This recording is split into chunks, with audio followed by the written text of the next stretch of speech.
You know, I live in middle Florida for half the year, and then I can't take the heat. So then I go up to Wisconsin for the other half of the year, and it's perfect for me, right? It's always 72 with no humidity, whether I'm in Florida or I'm in Wisconsin. And you know what? You have to start thinking that out. Where do you want to live? Right? You can plan out whatever you want to do in your life, but if you don't take ownership of it, it's not going to happen. Everybody catch that one? And I throw stuff real quick. I come right in and I'm 100 miles an hour right from the start. If you don't take ownership of that ring, you're not going to get a ring.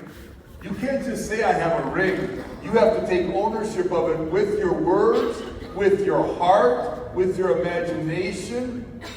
See, God's greatest gift to all of us is imagination. But guess what most people use it for? Their problems. What about when you get a phone call and they go, hey, this guy's really upset and he wants to talk to you? Doesn't your imagination run wild in a negative way? And what if they said, hey, I just want to thank you for selling me insurance? Then all that was wasted worry. Is that making sense to anybody? That you're supposed to use your imagination to see the house you're going to live in, to see the car. I used to see people hugging me when I was done my presentation. Everybody hugged me. It was like unbelievable. I'd make like $5,000 on the sale, and they go, I just want to hug you before you leave our house. Because I imagined it. I'm telling you, that's a deep one. I shouldn't start that deep. I should start shallow. I'm a very deep guy. I'm a very deep guy. Can I come up closer to you? Is there a buzzer going to go off? Yeah, I hope you guys are fired up. Did anybody see our last cycle? $6.1 million was paid out to the field. I hope you find some of that money. We shattered our all-time record. We get paid 8 or 9 cycles a month. Now, if you just took, we're not at 6 every cycle, right? But can anybody see 2 years from now, we're going to be at 6 million for all 8 cycles? Well, 6 times 8 that's 50 million right there. And Eric says when we get to 1 billion points, that's when what? Pop! Yeah, pop! I told the guy that, I said, be careful, I start yelling at you. Do you know why Eric Olson started a company? Do you know Eric Olson came up to me and he said, look, Greg, I know you got it made. You got a retirement home and you got your other home and you're making a couple million a year and you don't really have an office and you don't run appointments and you don't call anybody and you just keep collecting these checks. But I don't want you in GFI, I need you. And I said, you don't need me. I just had open heart surgery. I'm turning 73. You really don't need me. He said, no. I need you because you're the glue. You've always been the glue. But here's what he told me. He said, Greg, they promised you at our previous company you were going to get ownership. And I used to say from stage in front of 25,000 people, I say, if I die, Tina gets everything. And when she dies, our children get everything. And because everyone trusts me, the whole company believed what I said, Mary. And I remember the day we told that to Levi. Eric and I told Levi. Levi got so mad. He said, I can't believe they would do that to Papa Kapp. Well, then they started trying to take half my income away from me, and Eric found out about it. Because I was promised. They said, look, Greg Kapp, you've been with us for 25 years. You helped build this thing, and you'll get an override for the rest of your life. And then a new president took over. And he said, hey, I don't know what agreement you made with the last one, but you know what, you're going back out in the field again. And I just said, okay, fine, because you know what I do? I say, Lord, I forgive these people, but I'm getting my 7-fold return. You should all learn to do that, by the way. Start forgiving people, right? And then claim your 7-fold return. Because why? If you're holding a grudge, you can't get your first answer. Wow, that hits somebody hard right there. I feel like I threw a frisbee at somebody that's holding a grudge right now. No, I don't care if you never had a father. I don't care if your mom was an alcoholic. I don't care if your brother-in-law's hold 20 grand. I don't care if your ex is still right messed up about you. You hold a grudge, what did the Lord say? You won't get your prayers answered. So when I learned that, I said, Lord, I'm forgiving these idiots. I even call them that. I said, I'm forgiving these idiots that are taking away half my income, but I'll get my 7-fold return. And then GFI came in my life. Isn't that awesome? So please learn to forgive. And, I want you to remember that you belong here. A lot of people got a lot of money in October, right? Well, maybe you didn't. But I want you to remember that you belong here, because in my 5th year, after I met Art Williams, my 5th year, know what I made? $220,000. I just lied. I made $22,000 in my 5th year. And everybody would ask me, well, why did you not give up? And my point to you is that my mentors were always believing in me.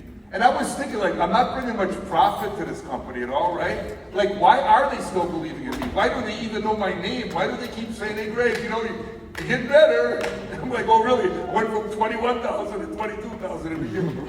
But, I never forgot that. And so just know that you might be struggling, but you belong here. And don't feel like you don't belong here. Now, there's a lot of people in this room that have a lot of great numbers, and that is great, and they got momentum. See, when you got great numbers, they got momentum in November. Now, maybe you don't have momentum. But can you learn to forget that about October? Because it doesn't matter anymore. It's like sports, right? Like, hey, if your daughter played volleyball and someone spiked it off of her head and they lost it, and she said, Mommy, I'm quitting volleyball. You say, no, honey, you just lost one game. Get back up there again. Isn't that what you tell your kids? Yeah. You got to tell yourself that. But then I want you to remember what I tell you right now. You can make it here if nobody believes in you, but you'll never make it here if you don't learn to first believe in yourself. Because people don't buy a product from you, they buy your belief in the product. See, some of you are showing the illustration like this, and you're not realizing that what their subconscious is doing is wanting to know if you believe in this thing. And where does that come from? Passion. I had no passion my first 5 years, because I was a postal worker for 15 years. You ever seen a passionate postal worker? So I didn't know how to have passion. And when they join you in business, they're not joining your presentation. They just want to know if you believe. So you're really transferring something to them. So anyways, somewhere from stage I heard someone say, somewhere on my 4th, 5th, 6th year, they said you can't out-earn your identity. And I never heard that before. But I started studying identity, and I started working on my identity. And what I learned, the identity comes from is being a man or a woman of your word. See, when you're a man or a woman of your word and you say, I'm going to bring in 10 new people in the month of November, then you go do whatever you have to get them. Now, you might end up with 7 or you might end up with 8, but you realize, hey, I'll work hard for that. You're becoming a person of your word. That's one way to raise your identity. But another way is saying affirmations. Saying, I am a ring earner. Because see, when you say the word, I am a great recruiter, you're not a great recruiter right now, but when you say it, you just took a step toward it. Does that make sense? Just like if all of you said right now, I'm a great father. Do you know if you said that, a voice in your head would say, no, you're not. Tell your voice to shut up. No, because every time you say I'm a great father, you become a little better one. When you say I'm a great mother, now a lot of you know right then, your voice is going, come on. I know what you did last month, you're a kid. See, but guess what? When you say I am a millionaire, when you say I am making $250,000 a year, do you know what the I am is God's name? Does anybody know the story about Moses? Yeah. What happened? He talked to a burning bush. I've never talked to a burning bush, but it says that when he was done giving, when the burning bush gave Moses instructions, he said, who should I say sent me? And he said, tell him I am sent you. That's his name. So I'd say, Lord, you know my goals for the month are 50 new associates and 150,000 points. And I know you know where the people are. And I know you're going to help me. Because I learned that you got to believe you receive it when you say it. And I started to raise my identity. Now, this sounds corny to a lot of you, because some people call me like a month later and they go, hey, Papa, I tried that thing. It doesn't work for me. But you can't try it. You got to become it. You with me? But every time you say, I'm a great recruiter, you're a little bit better at recruiting. Every time you say, I'm a great producer, you're a little bit better. But a lot of you are saying, you know what? On my first appointments, I'm great, but on my second ones, I suck. Now you made a deal with the devil. Oh, that was deep. You see, when you say I am in something negative, that's the exact opposite of God. So you start saying all these things that are positive. So what happened is my identity started to grow, and then I went to an event, and I heard someone from the front of the stage, which they said many times before, but I never caught it. You ever hear me say that? That the great lessons of life are never taught, they got to be caught? And if you didn't come to this meeting, before it started and said to yourself, I'm going to pull out from the speakers what I need to get to the next level, you're not going to get to the next level. I would never go to church on Sunday and not say, Lord, I'm pulling out from the pastor what I need to get to the next level spiritually. See, you have to have a burning desire. So anyway, the guy said, for the front room, he said, you know what? 80% of your day should be talking to people you don't know. And you know what I realized? I like talking to people at the office that I knew because there was no rejection in it. Hey, Mary, how you doing? You know what I mean? Oh, what? I heard about your mom. Are you okay? See, I used to love doing that with people because it took me away from rejection. But that day I heard it. 80% of my day should be speaking to people I don't know. And guess what? I started prospecting every day, 80% of my day. And guess what? I went from 22,000 in my 5th year to my 11th year, I got to $1 million a year. But you see, was it because I got more product knowledge? I was learning product. No, my identity changed. Now, then I heard someone say from stage this, they said, really, there's only 2 things you should be doing all day. Now see, I heard this person say this many times, but I finally caught it. And then he said, you know what, you're either, it's like this, like you're on a Zoom, closing an ICA or a sale, or you're on the phone creating a Zoom appointment. And I caught that one because I was messing around all day. And you know, I remember sitting in the audience, and this is like my 5th or 6th year, and Tina's sitting right next to me. Some of you are going to relate to this. And then Hubert Humphrey said, hey, come on up here, Bill. And he said, Bill, how long you been with me? He said, 18 months. And he said, how much did you make last month? He said, right around 40,000. And then Hubert said, I don't think they got it. How much? He said, 40,000. And then I went like this. I better pay attention and not look at Tina right now because she's probably thinking, how did that guy make $40,000 in 1 month? What do you do all day long? So I was like this, like blinders on it, like I gotta really pay attention. But see what I'm saying? Because first of all, I didn't give up. And Tina did always believe in me. But you see what I mean? I caught it. Like I was messing around at the office. I wasn't, and when I started doing that, then the greatest thing that ever happened to me is what we just done now. They came out with the Builders Club in the year 2001. And what I loved about the Builders Club was that you take a shirt and you compare it to a ring. So, in other words, if they get a shirt now for getting 5 people a month in new, you tell them, you know what, if it's let's say it's a brand new person on your team, you keep bringing in 5 people a month, and I'm going to help you get that $50,000 watch. See, now all of a sudden they go like, oh, so the recruiting part is going to get me a watch. You keep bringing in 10 people a month, you're going to get a certain colored shirt, and that's going to get you the ring.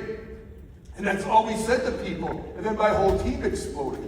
That's why I've helped over 100 people make 7-figure income in my career, because I learned to equate recruiting to a ring. So when you're bringing in 25 people a month continually, that would be a $250,000 ring. All they got to learn how to do is what? Convert all that recruiting activity into production. And then I tell them, if you don't know how to close, then have a closer come in and close it, and you'll get half of it.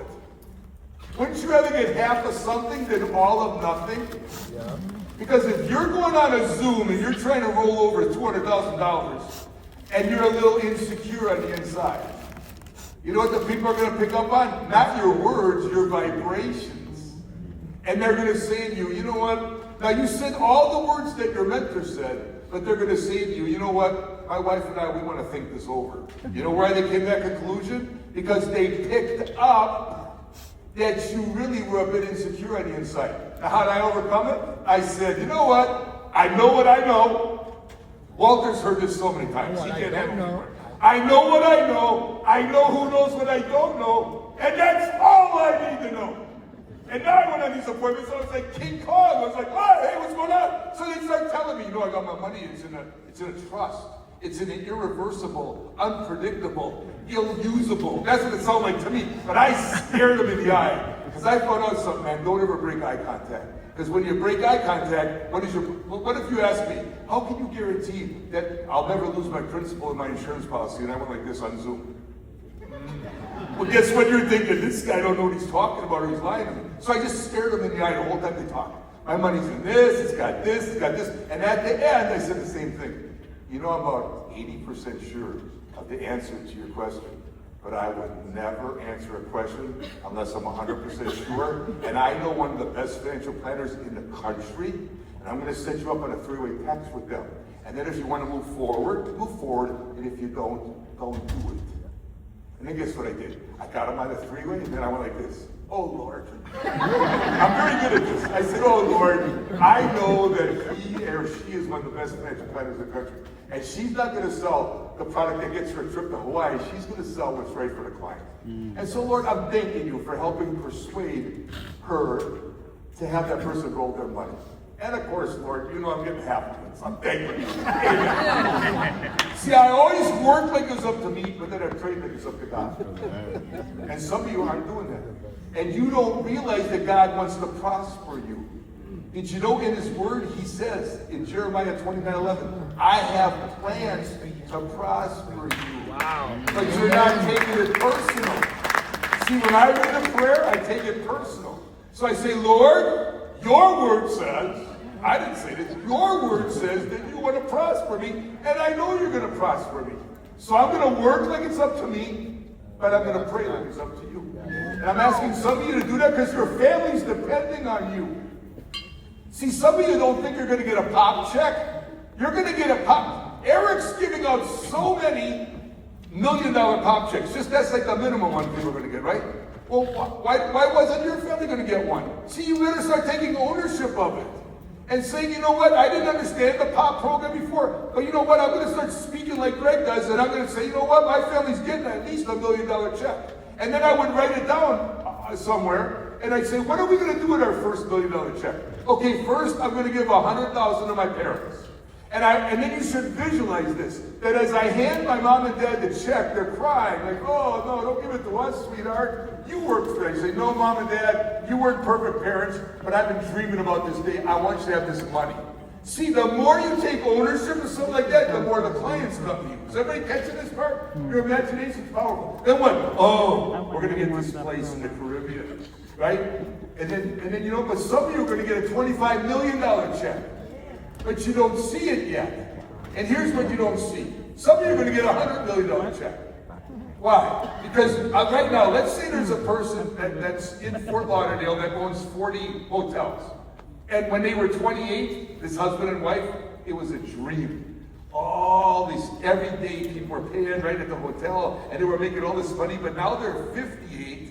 And guess what? They got all these kids working for them, and they call in sick on Sunday. They got all this inventory to take care of, and all this insurance they got to take care of, and now it's a nightmare. And someone from your team, I'm talking about in 2028 now, someone from your team recruits them. So they pay $199 because they heard residual income. That's the only reason they got in. They didn't really understand what they were getting into. But then they started watching on Zoom, and then they found out, who's your leader? And they said this person, and then you said, who's your leader?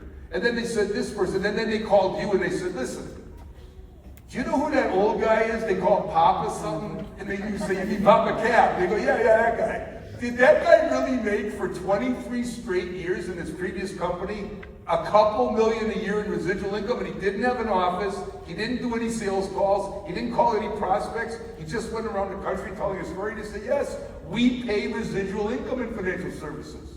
And then they say to you this, we heard Eric Olson's attorneys get on, and they said, because we're the first fintech company ever, there's going to be a 40 multiple. So they're going to look you in the eye and say, you don't know us very well, but we know at least 1,000 hotel owners. And we're going to make, by the year 2030, $40 million. And then you're going to be happy about your override, but what are they going to get? What's $40 million a year times a 40 multiple? $1.6 million. You don't tell me there's someone in America that's going to figure that out, Hector, and they're going to go like, right? See, they don't know about it yet because we're not even talking about it. You know, Eric Olson's attorneys told him, don't do this, Eric. You're the one that risked everything. You got to understand, I'm the godfather to his son. I'm his father figure. He's put in $21 million of his own money. He hasn't asked me for a penny. I'm his father figure. He doesn't ask me for anybody.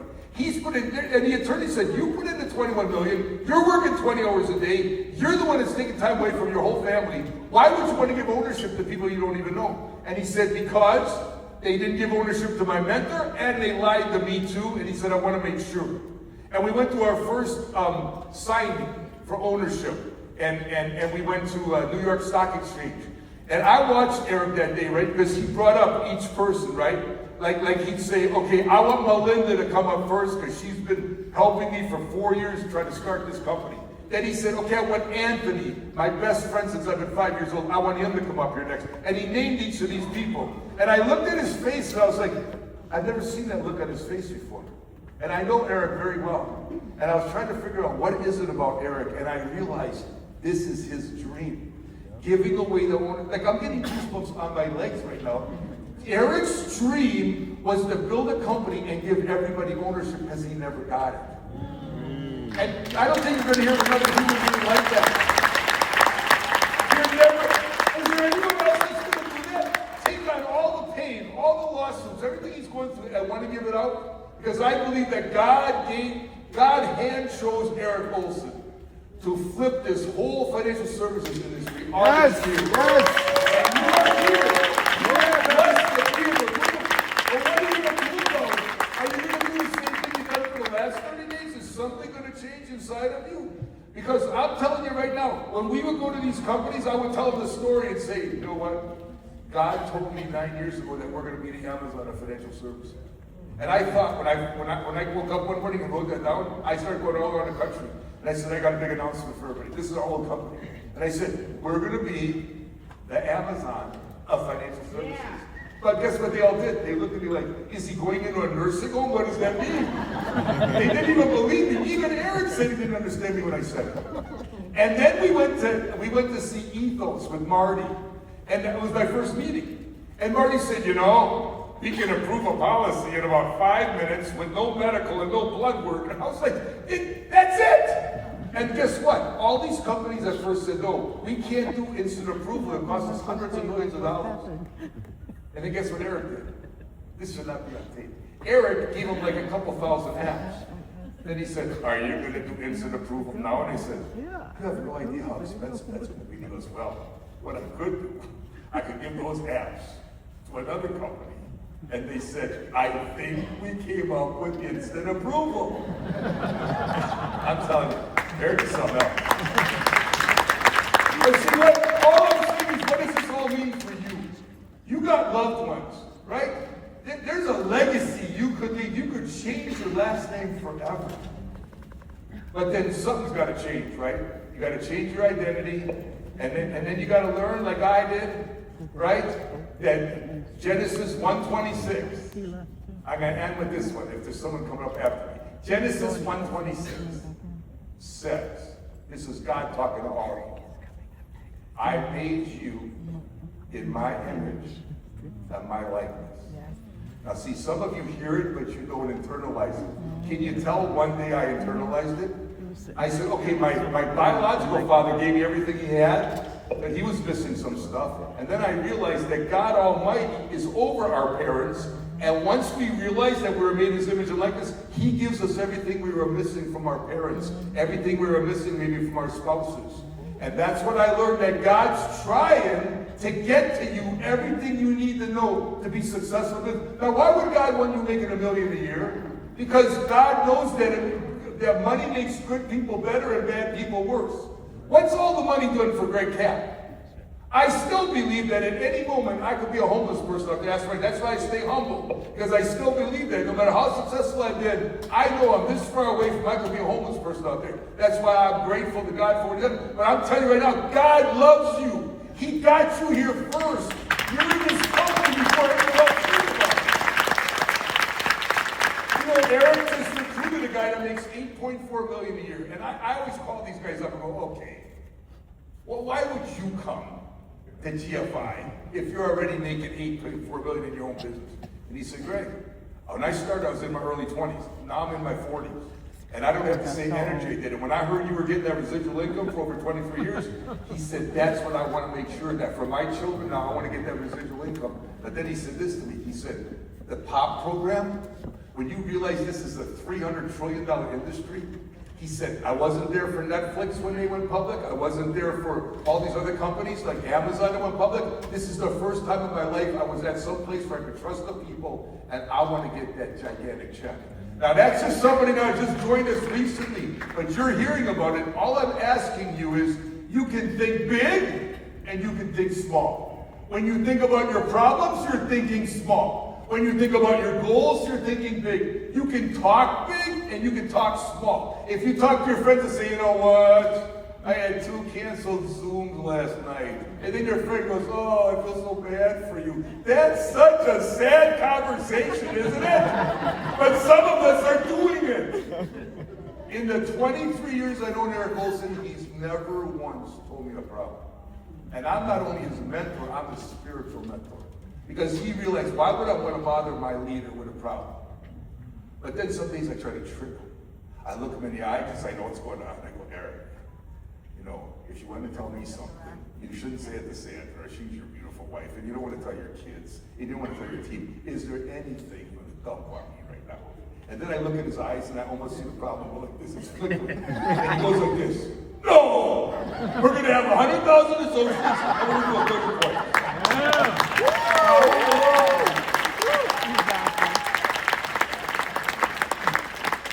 Speaking of the man, and I hope you appreciate all the hard work. I hope you appreciate all the sacrifice. I hope you appreciate all the money